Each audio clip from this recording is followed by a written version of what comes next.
Kung ang mga tsuper tila pumepreno na dahil sa mahal ng petrolyo, may mga estudyante namang pumapara para kahit paano'y makatulong sa kanila.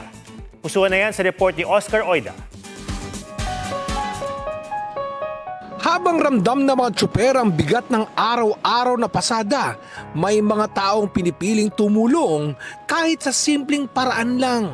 Sa Guagua, Pampanga, namigay ang 21 anyos na civil engineering student na si TJ ng tig-2 kilong bigas sa 20 tsuper ng jeepney.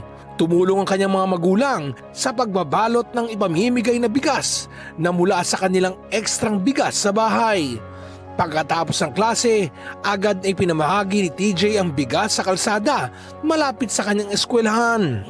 Sulit daw ang pagod at pagtitiis sa init dahil sa tuwa at pasalamat ng mga tsuper na pagal na sa biyahe at pagsubok.